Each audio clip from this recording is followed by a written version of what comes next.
সত্যিই আল্লাহ শুকরিয়া আদায় করি যে আমাদের লক্ষ্মীপুর জেলা প্রশাসন যে বিজ্ঞান মেলার আয়োজন করেছে আমাদের ৪৬তম বিজ্ঞান এবং প্রযুক্তি সপ্তাহ উপলক্ষে।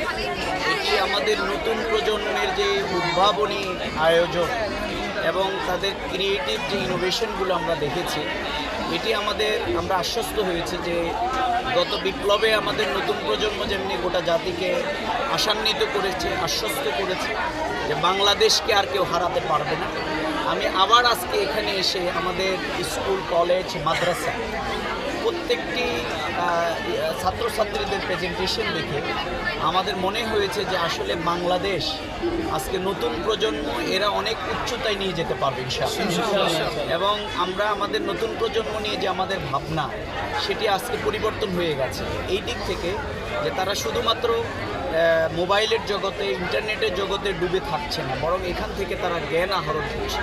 এবং আমার খুব ভালো লেগেছে যে সোসাইটির যে প্রবলেমসগুলো তারা সেগুলোকে অ্যাড্রেস করেছে। যেমন আমাদের বায়ু দূষণকে কীভাবে ঠিক করা যায়, আমাদের রোড অ্যাক্সিডেন্টকে কীভাবে বন্ধ করা যায়, আমাদের পলিথিনগুলোর যে সমস্যা, বর্জ্য, সেগুলো কিভাবে সমস্যার সমাধান করা যায়, আমাদের বায়ু দূষণ সহ অন্যান্য আরও যে কার্বন ডাইঅক্সাইডগুলো যেগুলো আমাদের বায়ুকে সবচেয়ে বেশি ক্ষতিগ্রস্ত করছে, সেগুলোর জন্য তারা কিন্তু ভালো উদ্যোগ নিচ্ছে। এবং তারা শুধু বলছে না যে বর্জ্যটাকে আবার কিভাবে সম্পদে রূপান্তরিত করা যায়, সেটাও কিন্তু তারা করছে।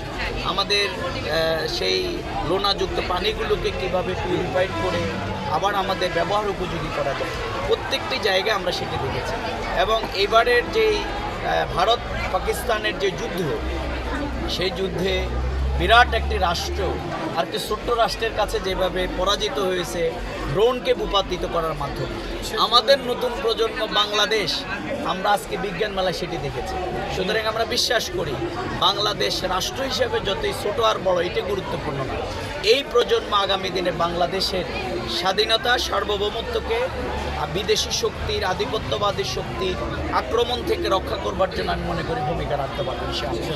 আজকে আমরা আবারও আমাদের এই নতুন প্রজন্মের এই ক্রিয়েটিভিটি, তাদের ইনোভেশন, তাদের অ্যাক্টিভিটিসকে আমরা ধন্যবাদ জানাই এবং এটিকে উত্তরোত্তর এগিয়ে নেবার জন্যে আমাদের শিক্ষা প্রতিষ্ঠানগুলো কার্যকর ভূমিকা রাখবেন। আমি আজকেও কতগুলো প্রতিষ্ঠানে গিয়েছি। আমাদের বিগত বলা যায় 15 বছর শিক্ষা ব্যবস্থার যে দুরবস্থা, শিক্ষকদের লাঞ্ছনা এবং পড়ালেখা থেকে যে ঝরে পড়া, আমার মনে হয় এই বিজ্ঞান মেলায় আমি সবাইকে, লক্ষ্মীপুরের অভিভাবক, শিক্ষক সবাইকে আসার জন্য উদ্বুদ্ধ করব, বলবো। এই জন্য এগুলো দেখলে আমাদের